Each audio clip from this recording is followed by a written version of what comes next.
ఈ మధ్యకాలంలోనే చూసాం. పుట్టా మహేష్ డ్రగ్స్ సేవిస్తూ, డ్రగ్స్ తీసుకుంటూ పట్టుబడ్డ ఫస్ట్ ఏకైక పార్లమెంటు సభ్యుడు. ఇంతవరకు పార్లమెంటు సభ్యుల చరిత్రలో ఈ మాదిరిగా డ్రగ్స్ తీసుకుంటూ ఈ మాదిరిగా బుక్ అయిన వ్యక్తి పార్లమెంటు చరిత్రలో లేడు. ఫస్ట్ సభ్యుడు. అది ఇక్కడితో మొదలు కాల. ఆశ్చర్యం ఏమిటో తెలుసా? అది చంద్రబాబు నాయుడు గారి ఆయన అనుసరించే వైఖరి నుంచి మొదలవుంది. మహేష్తో మొదలై పుట్టా మహేష్తో ఆగిపోలా.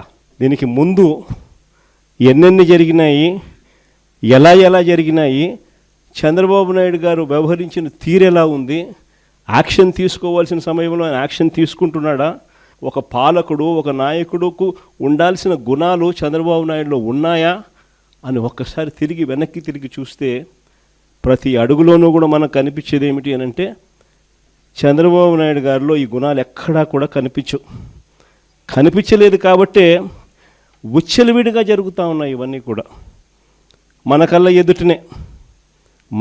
ఎదుటనే రైల్వే కోడూరు ఎమ్మెల్యే ఆరవ శ్రీధర్ అత్యాచారం చేశారని, ఆపై మోసం చేశారని బాధితురాలు నేరుగా స్వయంగా చంద్రబాబు నాయుడు గారికి ఫిర్యాదు చేస్తే ఈయన ఏం చేశాడు? కమిటీ అంట. No action. ఆయన పార్టీకి చెందిన మరో ఎమ్మెల్యే, సత్యవీడు ఎమ్మెల్యే కోనేటి ఆదిమూలం ఒక మహిళ మీద దారుణమైన లైంగిక దాడికి పాల్పడితే ఈయనేం చేశాడు? పంచాయతీ చేసినాడు. No action. కేజీబీవీ మహిళా ప్రిన్సిపల్ మీద వేధింపులకు పాల్పడ్డ ఆముదాల వలస టీడీపీ ఎమ్మెల్యే కూనా రవికుమార్ మీద ఏం యాక్షన్ తీసుకున్నాడు? No action. మహిళలకు అశ్లీలంగా వీడియో కాల్స్ చేసిన గుంటూరు ఈస్ట్ ఎమ్మెల్యే నజీర్ అహ్మద్ మీద ఏం యాక్షన్ తీసుకున్నాడు? ఆ వీడియోలు వైరల్ అవుతూ ఉన్నాయి, కంటికి కనపడతా ఉన్నాయి. ఎమ్మెల్యే చేస్తూ ఉన్నాడు, ముఖ్యమంత్రిగా నువ్వు ఉండవు, నీ పార్టీకి చెందిన నీ ఎమ్మెల్యే ఈ మాదిరిగా చేస్తూ ఉన్నాడు, నువ్వేం చేస్తూ ఉన్నావు? No action. మహిళా ఉద్యోగి మీద లైంగిక వేధింపులకు పాల్పడ్డ మంత్రి సంధ్యారాణి పిఏ మీద, ఎమ్మెల్యేల కథ దేవుడు వరకు పిఏల మీద కూడా యాక్షన్ తీసుకోలేకున్నాడు. ఇంకా మీ అందరికీ కూడా తెలిసిందే, ప్రస్తుత టీటీడీ చైర్మన్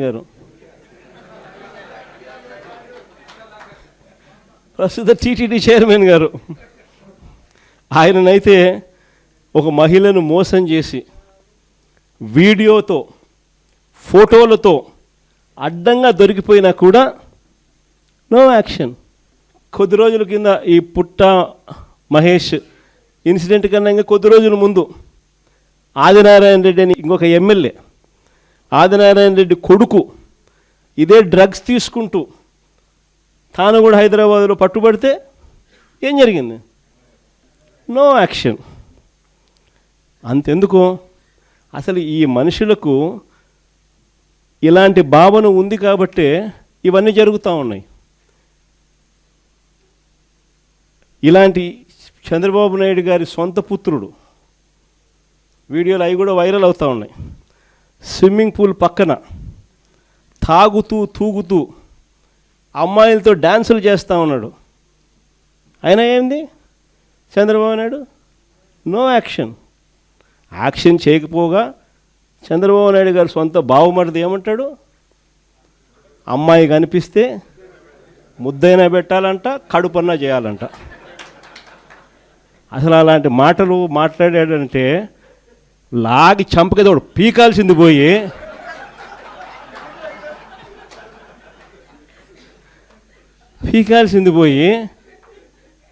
హహహ నవ్వుతారు. మన చంద్రబాబు నాయుడు ఏమంటాడు? ఆయన కూడా ఆయన మనస్తత్వం ఆయన ఏమంటాడు? యాక్షన్ తీసుకోవాల్సిన చోట నేను చిన్నప్పుడు ఇంతకన్నా బాగా చేసిన అంటాడు. అసలు ఇక్కడి నుంచి మొదలవుతుంది. వీళ్ళకి ఎందుకు ఈ మాదిరిగా జరుగుతూ ఉంది పరిపాలన, ఎందుకు ఈ మాదిరిగా సాగుతూ ఉంది పరిపాలన, ఎందుకు అక్క చెల్లెమ్మలకు భద్రత లేని పరిస్థితి రాష్ట్రంలో ఉంది, ఎందుకు విచ్చలవిడిగా డ్రగ్స్ దగ్గర నుంచి లిక్కర్ మాఫియా వరకు ఈ రకంగా ఎందుకు రాష్ట్రం అంతా కూడా అతలాకుతలం అవుతూ ఉందనంటే కారణం మైండ్ సెట్. వీళ్ళ మైండ్ సెట్లు ప్రజలకు మంచి చేయాలని కాదు, మంచి చేయాలన్న మైండ్ సెట్ ఉన్నోడు ఎవడు కూడా స్కూళ్ళల్లో గవర్నమెంట్ బడుల్లో ఇంగ్లీష్ మీడియం తీసేయడు. మంచి మైండ్ సెట్ ఎవడన్నా ఉన్నోడు ఎవడు కూడా 8వ తరగతి పిల్లలకు ట్యాబులు ఇచ్చే కార్యక్రమం ఆపేయడు. మంచి మైండ్ సెట్ ఉన్నోడు ఎవడైనా కూడా నాడు నేడు పనులు ఆపేయడు. మంచి మైండ్ సెట్ ఉన్నోడు ఎవడైనా కూడా పిల్లలకు 3వ తరగతి నుంచి టోఫుల్ చెప్పే కార్యక్రమానికి ఎవడు ఆపేయడు. 3వ తరగతి నుంచి సబ్జెక్ట్ టీచర్లు పెట్టి పిల్లలకు మంచిగా చదివించాలి, గొప్పగా చదివించాలన్న ఆలోచనను తీసేయడు.